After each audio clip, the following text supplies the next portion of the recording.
বুঝতে পারছেন, যেহেতু প্রহেলিকার পরিচালক হচ্ছে উনি নিজেই, তো সবাই ওনার সাথে ভিড় করছে।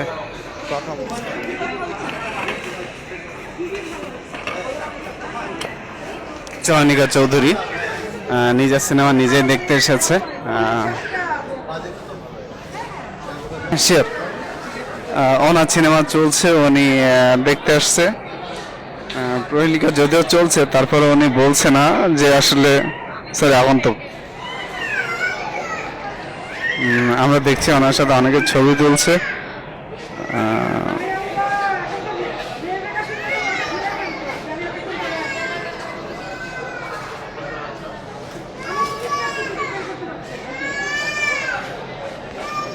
উনি নিজেও খুব ভালো সিনেমা অ্যান্ড খুব ভালো নাটক বানায়। উনি হচ্ছে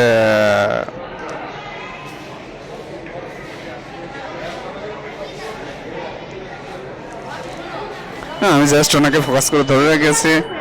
উনি আগন্তুক দেখতে আসছে রিল্যাক্সে একা একাই। দেখতে পাচ্ছেন যে ওনার পাশে অনেকে ভিড়ও করছে।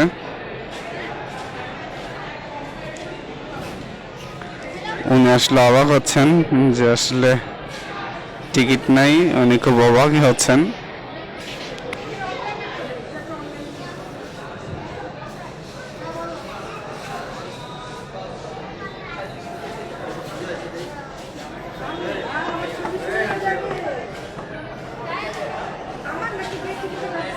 কি বলবো কিছুই বুঝতে পারছি না। উনি আসলে টিকিটের জন্য অনেক ঘোরাঘুরি হচ্ছে। উনি সাধারণত একটু মানে নর্মাল টাইপের সিনেমা দেখে, যেমন ধরেন যে আগন্তুক বা হচ্ছে প্রহেলিকা উনি যেটা বানিয়েছিল। তবে তুফান সিনেমা আসলে উনি পছন্দ করবেন কিনা সেটা আমি জানি না, কারণ উনি একটু অহংকার টাইপের মানুষ।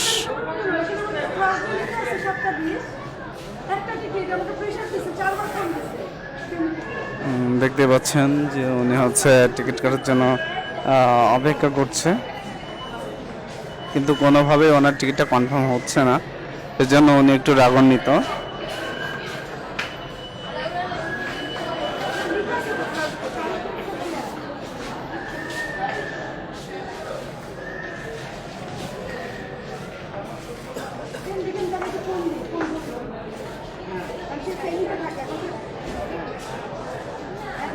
হ্যাঁ, উনি পেয়ে গেছে টিকিট, হয়তো বা উনি এখন চলে যাবেন।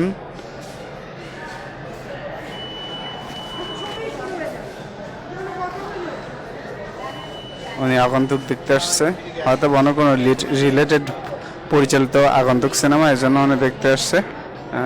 তো গাইস, দেখা যাক যে উনি কতক্ষণের মধ্যে যায়। তো ততক্ষণে সব ভালো থাকবেন, টাটা, খুদাহাফেজ।